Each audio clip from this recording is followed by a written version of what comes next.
بسم اللہ الرحمن الرحیم. السلام علیکم. کیپٹل ٹاک میں خوش آمدید. آج ہمارے مہمان ہیں وزیر اعظم جناب شاہد خاقان عباسی صاحب. بہت شکریہ بھائی صاحب. بہت شکریہ جی. آپ کو یاد ہوگا کہ آپ کے وزیر اعظم بننے سے کچھ دن پہلے جب آپ ہمارے پروگرام میں آئے تھے تو جب آپ واپس جا رہے تھے تو میں نے آپ سے پوچھا تھا کہ آپ کا بھی نام ہے وزارت عظمیٰ کے امیدواروں میں, تو آپ نے فوراً کانوں کو ہاتھ لگا لیے تھے. تو وہ کانوں کو ہاتھ آپ نے کیوں لگائے تھے؟ یہ بڑی ذمہ داری ہے اور میری کبھی خواہش نہیں تھی حقیقت سے. تو یہ پارٹی کی خواہشات ہیں اور پارٹی کا فیصلہ ہے کہ میں آج یہاں بیٹھا ہوں. تو یہ کچھ بتائیں گے کہ پارٹی میں یہ آپ کا نام کس نے تجویز کیا تھا؟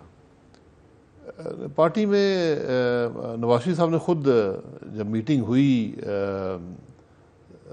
ہفتے والے دن یعنی جمعے کو 29 تاریخ کو میٹنگ میں انہوں نے خود نام تجویز کیا اور سب نے تائید کی. اور بہرحال وہاں تو آپ کچھ اور باتیں بھی تھی وہ تاریخ کا حصہ ہی رہیں گی. آپ نواز شریف صاحب کے نامنی ہیں؟ جی میں وہ ہماری پارٹی کے لیڈر, میرے لیڈر ہیں, پارٹی کے لیڈر ہیں, تو نامنی تو ان کا ہی ہے. اب یہ بتائیے کہ کیا یہ اب مسئلہ طے پا گیا کہ آپ 45 دن کے لیے آئے ہیں یا آپ 10 مہینے کے لیے آئے ہیں؟ یہ فیصلہ پارٹی کرے گی. کل میں نے نواز شریف صاحب سے پوچھا تھا تو انہوں نے کہا تھا کہ مور اینڈ لیس یہ طے ہو گیا کہ شہباز شریف صاحب پنجاب ہی میں رہیں گے. تو اس کا مطلب ہے کہ آپ 10 مہینے کے لیے ہیں؟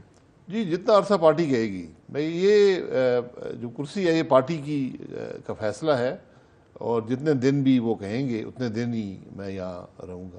ایک آپ کے پرانے دوست ہیں شاہ محمود قریشی صاحب, وہ جیسے ہی آپ وزیر اعظم بنے تھے تو انہوں نے کہا یہ 45 دن کے لیے نہیں آئے, یہ 10 مہینے کے لیے آئے ہیں. تو ان کی پریڈکشن صحیح ثابت ہو گئی. وہ سید ہیں جی, میں اب کیا کہہ سکتا ہوں. اچھا, اب آپ کی جو کابینہ ہے جس نے حلف اٹھایا ہے, اس کابینہ پہ اپوزیشن کی طرف سے یہ اعتراض کیا جا رہا ہے یہ بہت بڑی ہے, یہ جہازی سائز کی کابینہ ہے. اتنی بڑی کابینہ قومی خزانے پہ بوجھ ہے. دیکھیں کابینہ آپ کو اس سے بھی بڑی چاہیے اگر آپ نے صحیح طرح معاملات کو چلانا ہے, کیونکہ 43 تو ڈویژنز ہیں, تو ہر ڈویژن میں کم از کم ایک وزیر چاہیے. جو لمیٹیشن ہے آئین کی وہ 49 ہے. تو کئی محکموں میں 2 وزراء منسٹر اسٹیٹ بھی چاہیے ہوتا ہے, پھر بہت سی اور پوسٹیں ہیں جہاں پر بھی آپ کو لوگ چاہیے ہوتے ہیں. تو یہ ایک بڑا غلط تاثر ہے کہ آپ وزراء کم ہونے چاہیے. یہ ممکن نہیں ہے. اگر آپ نے حکومت چلانی ہے یا تو حکومت کے سائز کو ریڈیوس کر دیں, کیونکہ ہر محکمے میں ہر ڈویژن میں اربوں بلکہ سینکڑوں ارب روپے کے فیصلے ہوتے ہیں. تو وزیر کی تنخواہ جو ہے وہ 1.25 لاکھ روپے ہے. 1 لاکھ آپ دیتے ہیں اضافی اگر وہ گھر نہ لے, ایک گاڑی دیتے ہیں, ایک ڈرائیور دیتے ہیں, ایک ٹیلی فون دیتے ہیں اور 7,000 روپے کا بل اور 300 روپے 300 لیٹر پیٹرول دیتے ہیں. یہ کل خرچہ ہے ایک وزیر کا. ٹوٹل یہ کتنا ہوا؟ یہ اگر آپ سارا بھی ایڈ کر لیں یہ کوئی 3 لاکھ سے کم بنتا ہے جی. اچھا, تو یہ وزیر کا کل خرچہ ہے. فیصلے جو کرنے ہوتے ہیں وہ سینکڑوں ارب روپے کے ہر سال کرنے ہوتے ہیں. تو وزیر تو ایک فیصلہ بھی اگر درست کر دے تو کئی سالوں کی بلکہ 100 سال کی بھی جو خرچہ ہے وہ پورا ہو جاتا ہے. بات خرچے کی نہیں ہوتی, بات جو آپ ذمہ داری دیتے ہیں اس کے مطابق ہی وزیر ہوتے ہیں. اور سیاسی گورنمنٹس میں ہر جگہ مختلف وجوہات پر وزراء لیے جاتے ہیں. کچھ کی نالج ہوتی ہے, کچھ کی ایک جنرل ایبلٹی ہوتی ہے, کچھ پولیٹیکل بیسس پر ہوتے ہیں, اور کلیکٹیو طور پر کابینہ آپریٹ کرتی ہے اور اینڈ پہ ڈیلیور کرتی ہے, اور پھر فیصلہ عوام الیکشن میں کر لیتے ہیں ڈیلیوری ہوئی یا نہیں ہوئی. کیا یہ کہنا درست ہوگا کہ آپ نے بہت سے ایم این ایز کو اس لیے وزیر بنا دیا ہے کہ وہ پارٹی چھوڑ کے نہ جائیں؟ نہیں, ایسی کوئی بات نہیں ہے. اور یہ میں سمجھتا ہوں کہ اس دفعہ یہ پروف ہے کہ ایک گورنمنٹ 1 منٹ کے نوٹس پر گئی. جمعے کو 11:15 بجے یہ فیصلہ ہوا. کوئی ایم این اے کہیں نہیں گیا, وزارت عظمیٰ کا کوئی امیدوار نہیں تھا, اور 24 گھنٹے سے کم بعد جو فیصلہ ہوا جو پارٹی نے کیا اس کو تمام نے من و عن قبول کیا. کسی کے پیچھے کوئی کہنے نہیں گیا کہ تم نے آ کر ووٹ دینی ہے. اور ہفتے کے دن تمام ایم این ایز خود آئے اور آ کر ووٹ دیا. اور ایسے لوگ ہیں جو امریکہ میں تھے اور وہ ٹیوزڈے کی صبح آ کے یہاں پہنچی اور ووٹ ڈالا. تو یہ ایک بڑی مضبوطی ہے جمہوری نظام کی. یہ بہت اچھی بات ہے, یہ بڑی پازیٹیو بات ہے. لیکن وزیر اعظم صاحب, اس کا کریڈٹ آپ یقیناً اپنی پارٹی کو اور اس کی لیڈرشپ کو بھی دیں, لیکن کیا ان کو بھی کریڈٹ دیں گے جو ماضی میں فون کرتے تھے کہ اب یہ پارٹی چھوڑ کے اب دوسری پارٹی میں چلے جائیں؟ آپ یہ مانیں گے کہ اس دفعہ آپ کی پارٹی کے MNAs کو کہیں سے کوئی فون نہیں آیا؟ نہیں, فون کی ضرورت بھی نہیں, نہ پہلے ہوتی تھی نہ آج ہے. نہیں, پہلے تو ہوتی تھی. نہیں, وہ دیکھیں, میں نے یہی کہا نا, کس طرح بنی تھی؟ میں نے یہی کہا کہ یہ پولیٹیکل سسٹم کی میچورٹی ہے. ہاں, کہ یہ بات اسٹیبلش ہو گئی ہے کہ جو لوگ پارٹیاں چھوڑتے ہیں یا ایسے موقع پر خرابی پیدا کرتے ہیں, ان کا سیاست میں کوئی جگہ نہیں رہتی. تو اب MNAs بھی محسوس کرتے ہیں, لوگ بھی قبول نہیں کرتے, اور جمہوری نظام بھی بڑی ایک چل رہا ہے بڑے آرام سے, نارمل طریقے سے. تو یہ آپ کے علم میں ہے کہ اس دفعہ آپ کے MNAs کو فون نہیں آئے؟ کم از کم مجھے کوئی فون نہیں آیا. تو آپ کو نہیں آیا تو مجھے نہیں آیا تو کسی اور کو بھی نہیں آیا, ہم باقیوں کو بھی نہیں آیا. اچھا, ایک بڑی آپ کی کیبنٹ میں بڑی ایک اہم چیز ہے کہ 4 سال تک وزیر خارجہ نہیں تھا, اور اس آپ کی کیبنٹ میں وزیر خارجہ موجود ہے, خواجہ محمد آصف صاحب وزیر خارجہ کے طور پہ موجود ہیں. 4 سال کے بعد وزیر خارجہ کی ضرورت آپ کو کیوں محسوس ہوئی ہے؟ نواز شریف صاحب کا بڑا وسیع تجربہ, 30 سال کا تجربہ ان کا فیڈرل گورنمنٹ کا ہے, اور وہ انٹرنیشنل ایشوز کو بھی بہتر سمجھتے ہیں. ان کے تعلقات بھی ورلڈ لیڈرز کے ساتھ ہیں, اور میں آپ کو حقیقت سے کہتا ہوں کہ 1 on 1 میں نے کوئی ان سے بہتر شخص نہیں دیکھا ڈپلومیٹک ریلیشنز کے اندر. جب وہ بیٹھتے تھے کسی صدر یا وزیر اعظم کے ساتھ, تو وہ بالکل بات چیت ایسے ماحول میں ہوتی تھی جیسے میں اور آپ اس وقت بات کر رہے ہیں. بڑی ایک فرینکنیس تھی, ایفیکٹونیس تھی اس کی. تو میں یہ سمجھتا ہوں کہ وہ خود ہی سب سے ایفیکٹو فارن منسٹر تھے. میں کم از کم اپنی وہ قابلیت نہیں سمجھتا, اور ہم نے جس شخص پر فیصلہ ہوا, وہ میری یہ پریڈکشن ہے کہ انشاءاللہ پاکستان کے کامیاب ترین فارن منسٹر میں آپ ان کو دیکھیں گے, خواجہ آصف صاحب. خواجہ آصف صاحب کو. یہ آپ ان کی ماضی کی پرفارمنس کی بنیاد پہ کہہ رہے ہیں یا اپنی ذاتی دوستی کی وجہ سے کہہ رہے ہیں؟ نہیں, میں ان کی شخصیت کو سمجھتے ہوئے کہہ رہا ہوں کہ آج کے دنیا میں جس قسم کے فارن منسٹر کی ضرورت ہے, وہ اس معیار پر خواجہ آصف صاحب بہت اچھی طرح اترتے ہیں. تو خواجہ آصف صاحب کی جو فارن پالیسی ہوگی, جو کہ آپ کی فارن پالیسی ہوگی, اس کی ترجیحات کیا ہوں گی؟ کیا وہ امریکہ کے ساتھ ہی تعلقات بہتر بنانے کی کوشش کریں گے یا کسی اور ملک کے ساتھ بھی تعلقات پہ توجہ دیں گے؟ نہیں, ہم نے سب سے تعلقات کو بہتر بنانا ہے, ریجنلی بھی بہتر کرنا ہے, نیبر کے ساتھ بھی بہتر کرنا ہے, وہاں بھی ہم نے بہتری لانی ہے. سعودی عرب سے ہمارے بڑی ایک اسپیشل ریلیشن شپ ہے. چین کے ساتھ آپ دیکھ لیں کہ اس گورنمنٹ کے دور میں جو ریلیشن شپ اسٹیبلش ہوئی ہے اس کی کوئی مثال نہیں ہے. روس سے ہماری اوپننگ ہوئی ہے بہت عرصے کے بعد. امریکہ سے ہماری ایک ریلیشن شپ ہے جو کافی مشکلات کا شکار رہی ہے, اس کو بہتر بنانے کی ضرورت ہے. وہاں بھی ایک تبدیلی آئی ہے. تو میں یہ سمجھتا ہوں کہ آپ خواجہ صاحب کی کنٹریبیوشن جو ہے وہ انشاءاللہ آپ کو نظر آئے گی اور خود بولے گی. کیا خواجہ محمد آصف صاحب انڈیا کے ساتھ جو ڈیڈ لاک ہے توڑنے میں کامیاب ہو سکیں گے؟ جی, انڈیا سے ریلیشن شپ کو بہتر بنانا پاکستان کے حق میں بھی ہے, اور جو ہمارے کشمیر کے ایشو کو آگے بڑھانے کے لیے بھی ضروری ہے. تو انیشیٹیوز انشاءاللہ خواجہ صاحب لیں گے اس معاملے پر بھی, اور اس میں بھی آپ بہتری دیکھیں گے. آپ نے پیٹرولیم کی, پاور کی اور پلاننگ اینڈ ڈیولپمنٹ کی وزارتیں اپنے پاس کیوں رکھی ہیں؟ پیٹرولیم ہم نے مرج کر دیا ہے, پیٹرولیم کو اور پاور کو, اور ایک منسٹری آف انرجی بنائی ہے جو ہمارے منشور کا بھی حصہ تھی. اور یہ ہم تقریباً 2 سال سے ہماری کوشش تھی کہ ہو جائے. اس میں کچھ پیچیدگیاں تھیں, وہ دور ہو رہی تھیں, تو اب وہ ہم نے امپلیمنٹ کر دیا ہے, منسٹری آف انرجی بن گئی ہے. اور ایک بڑی جو ضرورت ہے پاکستان کی وہ واٹر ریسورسز ہیں, ان کو اس کی علیحدہ منسٹری نہیں تھی, اس کو ہم نے بنا دیا ہے. پلاننگ اینڈ ڈیولپمنٹ ریفارم جو ہے یہ اس وقت پرائم منسٹر کے پاس ہے. اس میں بنیادی بات یہ تھی کہ چونکہ یہ آخری سال ہے, سی پیک وہ وہاں سے آپریٹ ہوتا ہے, اور پرائم منسٹر آفس ہی سی پیک کے معاملات کو پہلے دیکھتا رہا ہے, تو ہم نے مناسب سمجھا کہ اس کی نگرانی جو پرائم منسٹر ہو وہ خود کرے.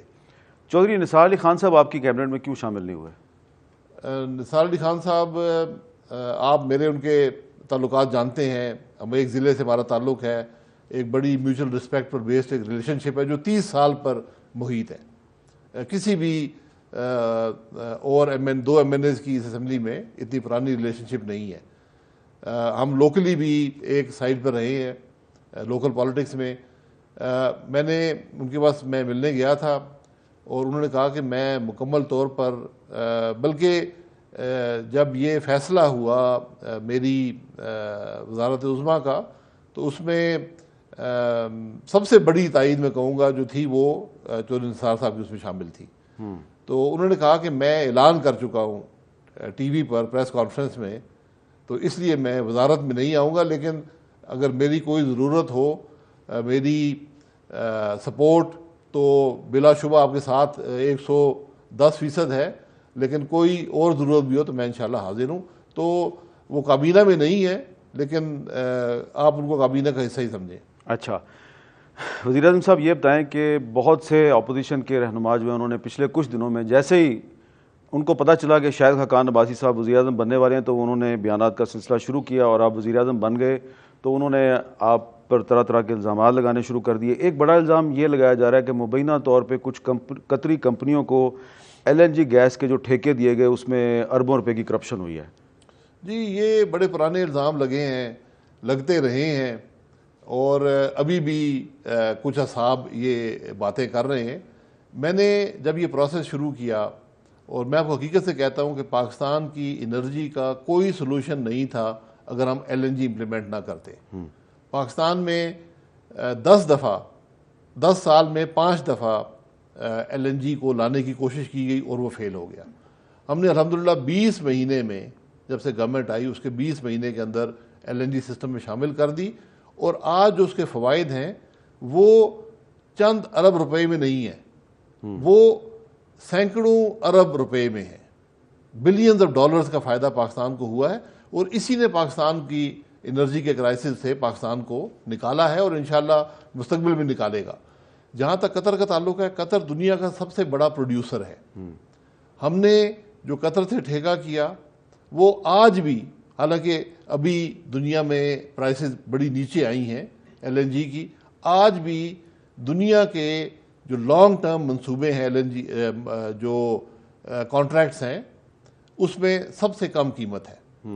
ہم قطر سے 2.75 ملین ٹن سالانہ لے رہے ہیں.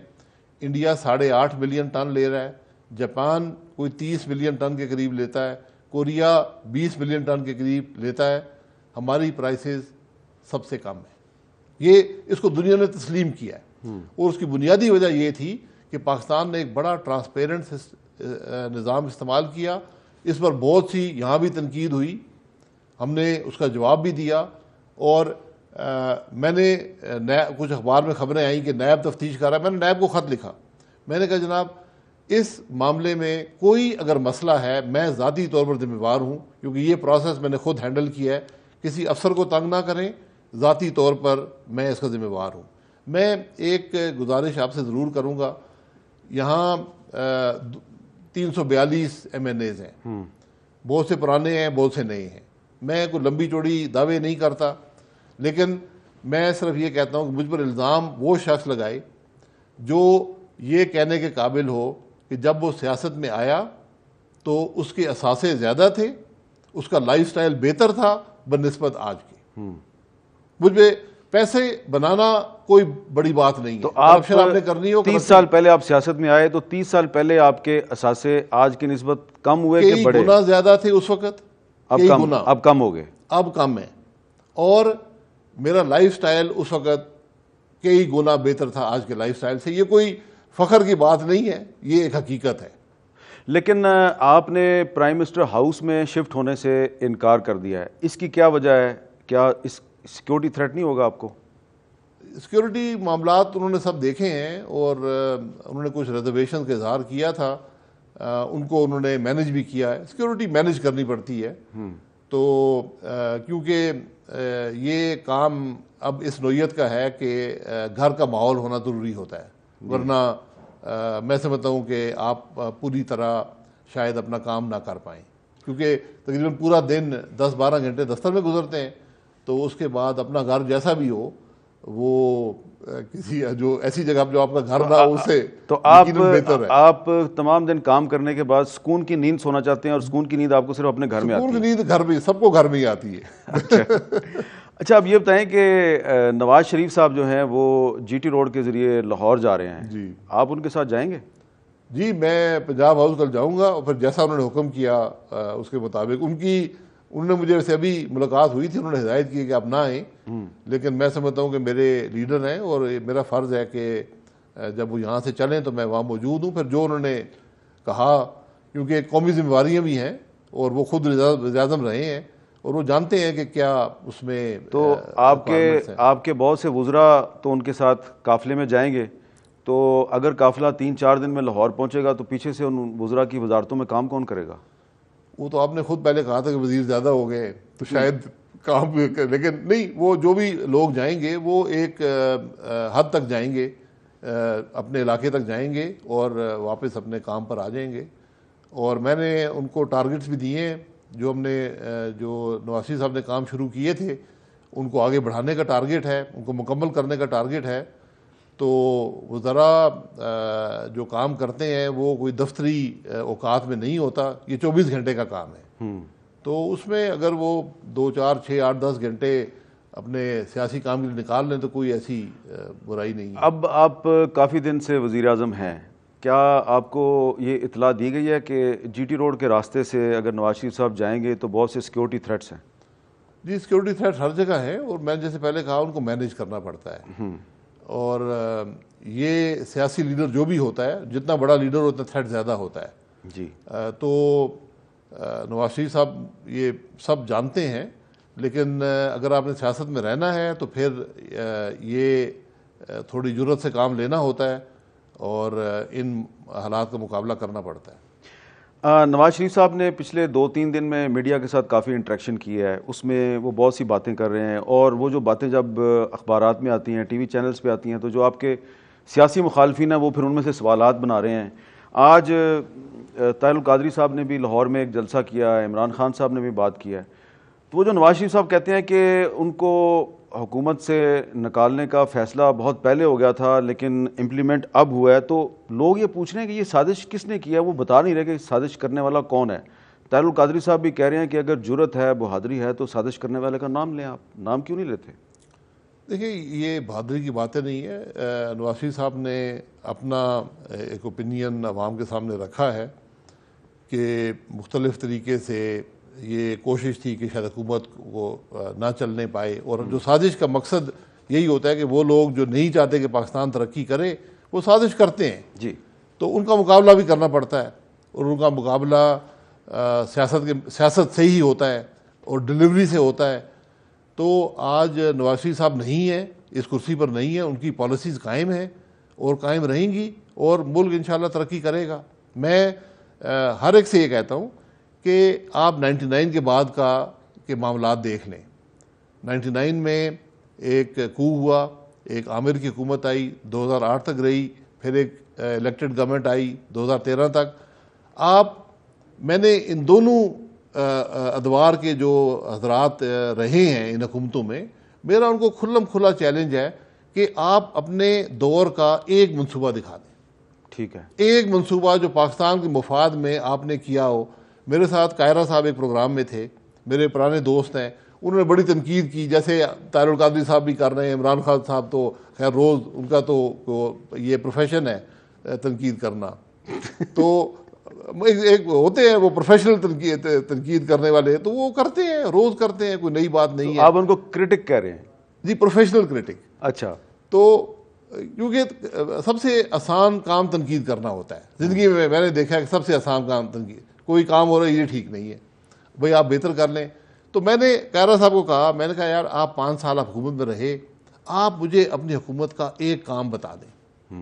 وہ صرف ایک کام بتا سکے کہ فلڈز آئے تھے، ہم نے اس کو بڑی اچھی طرح مینیج کیا، کہ ہم فلڈز کے بعد ہم نے اس کو اچھی طرح مینیج کیا، یہ ان کا ایک کارنامہ تھا۔ اس حکومت کے میں آپ کو حقیقت سے کہتا ہوں، آپ پروجیکٹس، ان کے جو کام ہیں، جو ریفارم لائے ہیں، جو میں یہ نہیں کہتا ہر مسئلہ حل ہو گیا، لیکن بہتری کی طرف پیش رفت ہوئی, اکانومی کو استحکام ملا.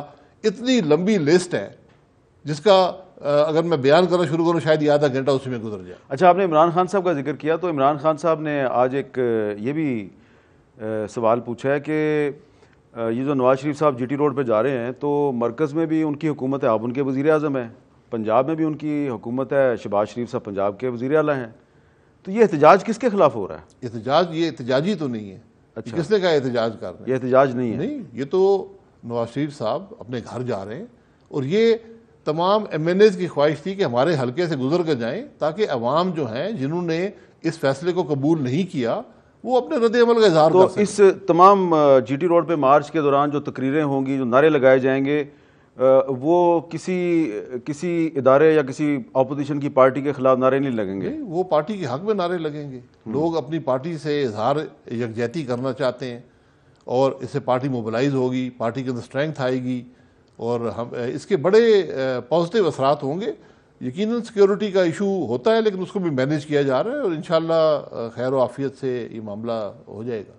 آپ کو یقین ہے کہ پارٹی آپ کی قائم ہے اس وقت اور آئندہ بھی قائم رہے گی, اور 2018 کے الیکشن تک سسٹم بھی اسی طرح چلتا رہے گا, آپ اپنی مدت پوری کریں گے اور انتخابات تک آپ کامیابی سے پہنچ جائیں گے؟ جی بالکل, ہمیں پورا یقین ہے کہ ہماری پارٹی کے اندر وہ اسٹرینگتھ ہے کہ اپنے آپ کو کیری کر سکے. یہ ان معاملات نے ثابت کیا. ایک بہت بڑا دھچکا تھا کہ جو پارٹی لیڈر تھے, جو وزیر اعظم تھے, ان کو ہٹا دیا گیا, لیکن آج تقریباً 10 دن ہوئے اور معاملات بالکل نارملی چل رہے ہیں. حکومت واپس کام کرنا شروع کر دیا ہے. یہ ڈیلے ضرور ہوئی ہے ہفتے 10 دن کی, اور شاید سپیڈ کو پہنچنے میں تھوڑا وقت لگے گا, لیکن یہ سب معاملات چلیں گے, پروجیکٹس مکمل ہوں گے, اور ہم انشاءاللہ 2018 کے الیکشن وقت پر ہوں گے, اور مجھے پوری امید ہے کہ اس میں پاکستان مسلم لیگ نون انشاءاللہ فتح حاصل کرے گی. تو یہ جو آپ نے خود ہی بتایا تو کہ 8-10 دن میں سارا سسٹم جو ہے وہ سسٹین کر رہا ہے اور ہر چیز جو ہے وہ ٹھیک طریقے سے چل رہی ہے. ایک وزیر اعظم گیا, اس کی جگہ پہ دوسرا آ گیا, پارٹی بھی قائم ہے, اسمبلی کا اجلاس بھی ہوا, کیبنٹ نے حلف بھی اٹھا لیا, تو اس میں لگ رہا ہے کہ سازش تو کہیں نہیں ہو رہی آپ کے خلاف؟ نہیں, سازش تو دیکھیں, سازش یہی تھی کہ ایک پروسیس کو ڈیریل کرنے کی کوشش کی گئی. جس بندے کی ویژن تھی وہ آج اس کرسی پر نہیں ہے. یہ میں نے پہلے کہا نا کہ یہاں تقریباً 4 وزیر اعظم رہے 99 کے بعد, یہ 5 وزیر اعظم رہے. انہوں نے کیا ڈیلیور کیا اور نواز شریف نے کیا ڈیلیور کیا, یہ سارے پاکستان نے دیکھ لیا.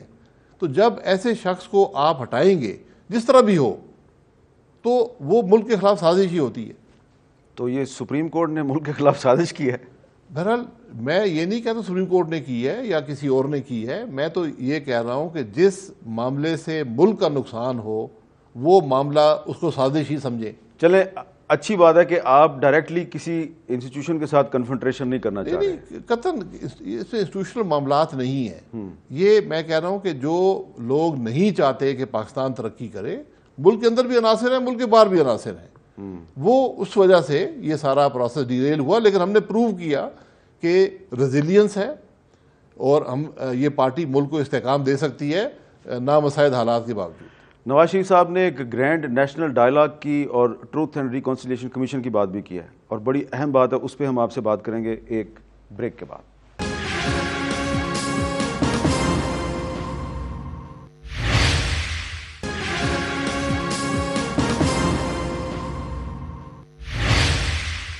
کیپٹل ٹاک میں دوبارہ خوش آمدید. وزیر اعظم شاہد خاقان عباسی صاحب کے ساتھ بات کریں. وزیر اعظم صاحب, نواز شریف صاحب نے یہ کہا کہ اگلے الیکشن سے پہلے ایک گرینڈ نیشنل ڈائلاگ ہونا چاہیے, پارلیمنٹ کے اندر, پارلیمنٹ کے باہر, تمام سٹیک ہولڈرز جو ہیں ایک نئے سوشل کانٹریکٹ پہ بات چیت کریں اور یہ طے کریں کہ یہ جو پاکستان میں جو سسٹم ہے اس کو ہم نے کامیابی سے کس طرح چلانا ہے اور یہ ڈی ریل نہ ہو. اس کا کیا مطلب ہے اور کیا اس سلسلے میں انہوں نے آپ کو اعتماد میں لیا؟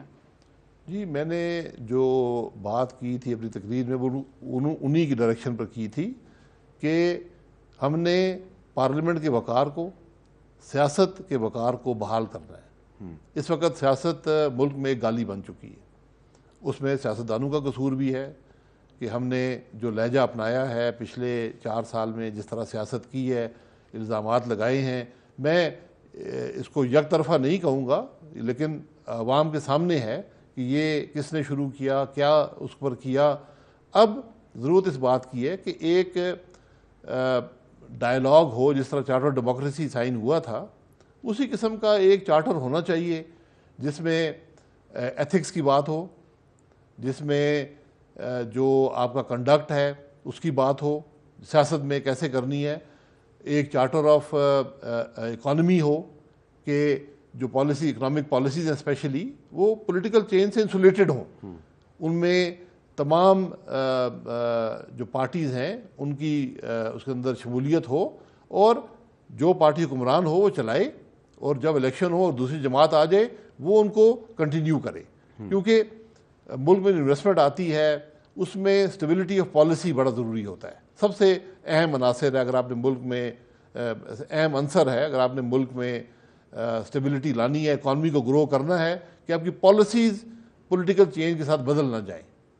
تو باقی چیزیں لوگ جو انویسٹر سسٹین کر لیتا ہے، لا اینڈ آرڈر سچویشن خراب ہو بہتر ہو جاتی ہے، کوئی اور معاملات ہوں وہ بھی بہتر کیے جا سکتے ہیں، لیکن اگر پالیسی سٹیبل نہ ہو تو اس کے لیے بڑا ضروری ہے کہ تمام پولیٹیکل پارٹیز جو ہیں وہ ایک پلیٹ فارم پر ہوں اور یہ فیصلہ کریں، اور تنقید ضرور کریں، لیکن تنقید برائے تنقید، اور جو شائستگی کا عمل ہے اس کو چھوڑ کر۔ اور یہ لوگوں نے اپنے ووٹ سے ثابت کیا ہے کہ وہ جو آج گالی گلوچ کی سیاست جو عام ہو چکی ہے اس کو لوگ پسند نہیں کرتے، معاشرے کا کوئی طبقہ بھی پسند نہیں کرتا۔ بالکل صحیح بات اور یہ آپ دیکھ لیں گے بائی الیکشن میں بھی آپ نے دیکھا ہے، اور آپ اگلے الیکشن میں دیکھیں گے۔ اور یہ سب سے بڑی ذمہ داری ہے لیڈرشپ پر، پولیٹیکل لیڈرشپ پر، کہ وہ عوام کا جو اعتماد ہے سیاست پر اس کو بحال کرے۔ آپ نے چارٹر آف ایتھکس کی بات کی ہے، چارٹر آف اکانومی کی بات کی ہے، تو آپ کو یاد ہوگا کہ 2010 میں 18th امینڈمنٹ کے ذریعے پریزیڈنٹ نے اپنی پاورز جو ہیں وہ پارلیمنٹ کو دی تھیں، اور وہ بھی ایک بہت بڑا بریک تھرو تھا 18th امینڈمنٹ۔ کیا اس طرز کی کوئی کانسٹیٹیوشنل امینڈمنٹ جو ہے وہ ہو سکتی ہے اگلے 10 ماہ میں؟ جی بالکل ہو سکتی ہے، اگر اس پر ایگریمنٹ ہو، اور یہ انشاءاللہ ہم ڈائلاگ شروع کریں گے اس بیسس پر اپوزیشن کے ساتھ، تمام سیاسی جماعتوں کے ساتھ، کہ اس پر آپ اتفاق کریں، کیونکہ اس پر میں سمجھتا ہوں کوئی شخص اس بات سے ناتفاقی نہیں کرے گا یا اس کی نفی نہیں کرے گا کہ سیاست میں شائستگی نہیں ہونی چاہیے، یا عوام کا سیاستدانوں پر سیاست پر اعتماد نہیں ہونا چاہیے، یہ شخص کوئی آدمی نہیں کہہ سکتا۔ اس لیے انشاءاللہ ہم اس کو انیشیٹ کریں گے، اور مجھے امید ہے کہ تمام سیاستدان ساتھ دیں گے، اور ہم جو بھی اگر آئینی ترمیم کی ضرورت ہو وہ کرنے کے قابل ہوں۔ اس آئینی ترمیم میں 62(1)(f) کو ختم کرنے پہ بھی غور ہو سکتا ہے؟ جی بالکل ہو سکتا ہے۔ یہ آپ کو پتہ ہے کہ 8ویں ترمیم میں یہ بات سامنے آئی تھی، اس کے امپلیمنٹیشن میں، اس کی انٹرپریٹیشن میں بہت ابہام ہے۔ لیکن آپ کو یاد ہے کہ پہلے آپ کی پارٹی کا موقف یہ تھا کہ یہ جو 62(1)(f) ہے اس کو ختم نہیں کرنا چاہیے، اب اس کا مطلب ہے کہ آپ کی پارٹی کا موقف بدل گیا؟ نہیں، موقف کی بات نہیں ہے، اگر تمام سیاسی جماعتیں یہ چاہتی ہیں، اس پر اتفاق ہوتا ہے، اس کو بدلنا چاہیے، اور وقت نے بھی ثابت کیا ہے کہ اس کے انٹرپریٹیشن پر ابہام، بہت سے ابہام ہیں جو دور کرنے کی ضرورت ہے۔ اچھا، اور یہ جو آپ بتائیں گے کہ آپ نے وزیر اعظم بننے کے فوراً بعد 2-3 بڑے اہم اعلانات کیے تھے۔ ایک تو آپ نے ایجوکیشن کی بات کی تھی، اور اس پہ ملالہ یوسفزئی جو ہیں انہوں نے بہت آپ کو مبارکباد دیا کہ آپ نے اپنی تقریر میں جو ایجوکیشن کا ذکر کیا پہلی تقریر میں، تو یہ ایک بہت بڑا آپ نے انیشیٹو لیا۔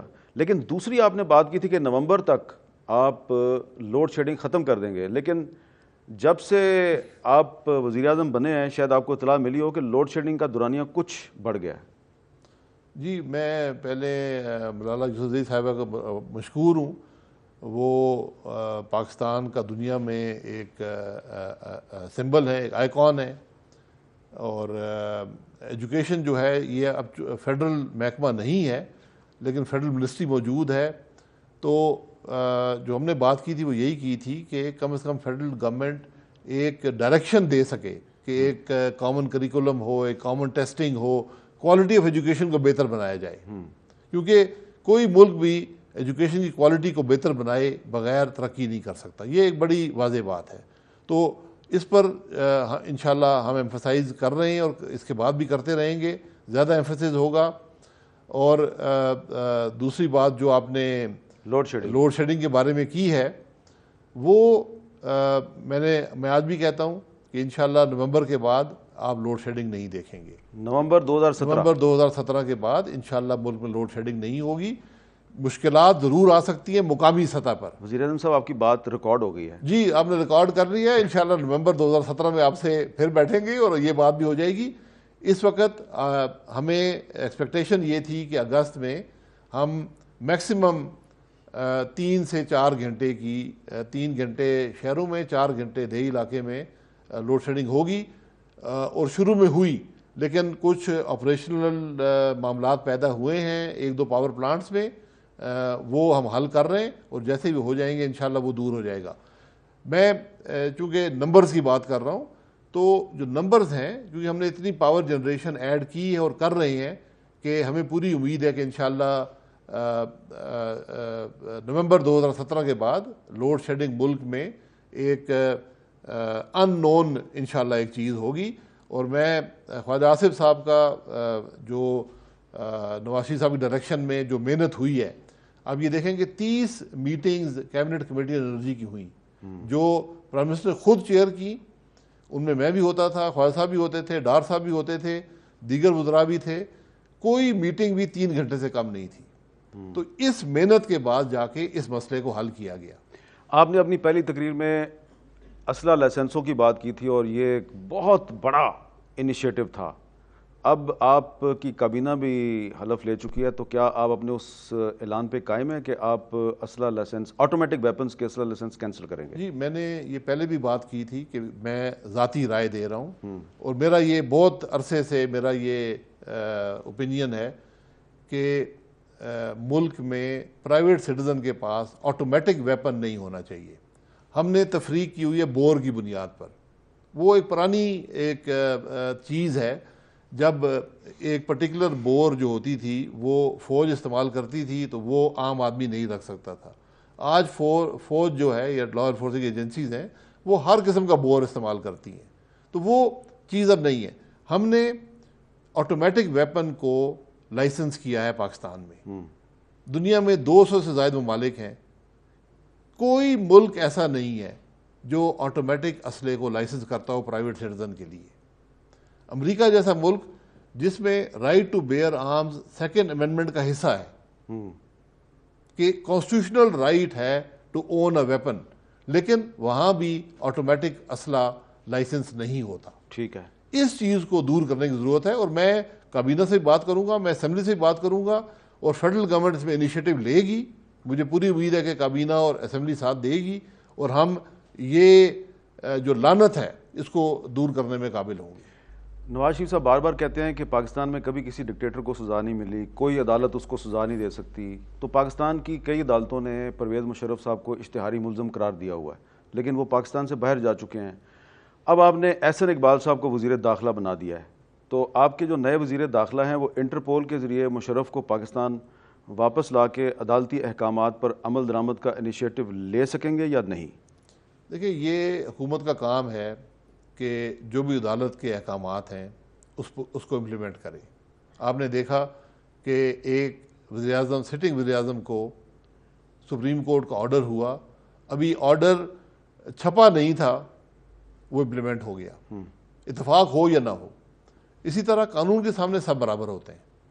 میں نہیں سمجھتا کوئی ملک جس میں تمام لوگ قانون کے سامنے برابر نہ ہوں وہ زیادہ عرصہ رہ سکتا ہے. ٹھیک ہے, یہ قانون کا بیسک پرنسپل ہوتا ہے. تو اگر مشرف صاحب کے خلاف آرڈرز ہیں وہ بھی امپلیمنٹ کر دیں گے. اور احسن اقبال صاحب ابھی انہوں نے وہ آئے ہیں کابینہ میں, پارٹی نے ان کا فیصلہ کیا انٹیریئر منسٹر کے طور پر, تو ان کا یہ فرض ہے کہ جو بھی کورٹ کے آرڈرز ہیں اس کو امپلیمنٹ کریں, اور وہ کریں گے. اب ہم نے آپ سے آخر میں تھوڑی سی بات کرنی ہے جو آپ کا جیل کا زمانہ ہے, کیونکہ ہمارے بہت سے ناظرین جو ہیں ان کو نہیں پتہ, تو اگر آپ اجازت دیں گے تو کچھ تھوڑی سی جیل کے زمانے کی باتیں کریں گے ایک چھوٹے سے وقفے کے بعد.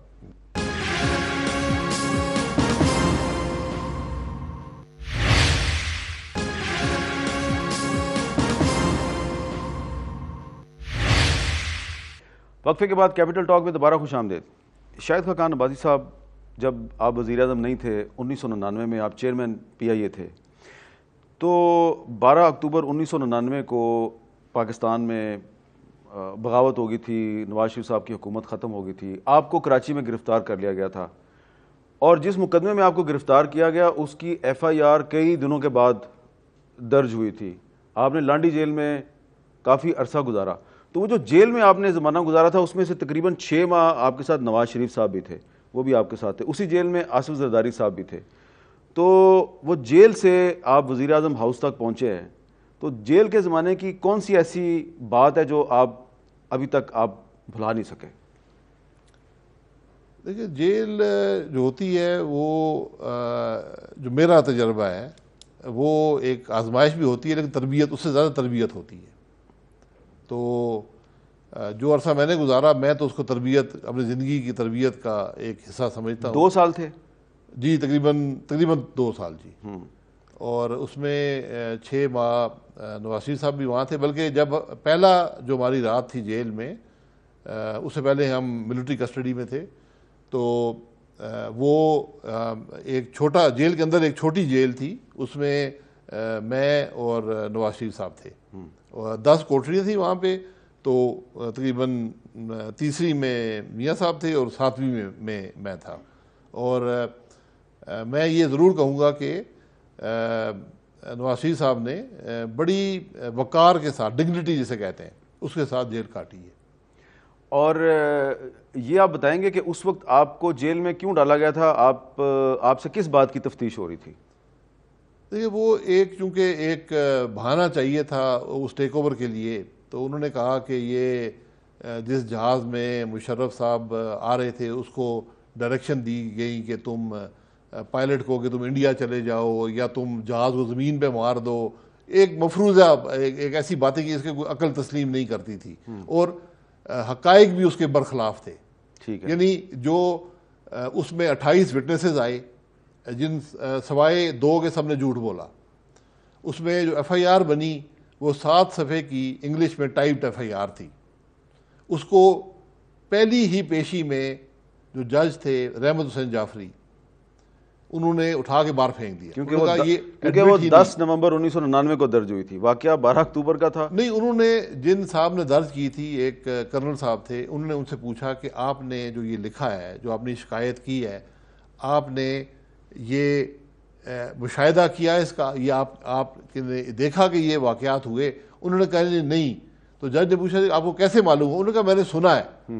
تو جج نے کہا یہ ہیئر سے میں آتا ہے, اس کو قانون تسلیم نہیں کرتا. FIR خارج ہو گئی. تو اس کیس کی کوئی حقیقت نہیں تھی. تو اب 2 سال ایک بات جو لوگ شاید جانتے نہیں ہیں کہ جو پاکستان کا کرمنل کوڈ ہے اس میں صرف ایک دفعہ ہے جس کے اندر لازمی سزائے موت دی جاتی ہے. جی, وہ ہائی جیکنگ ہے. ٹھیک ہے.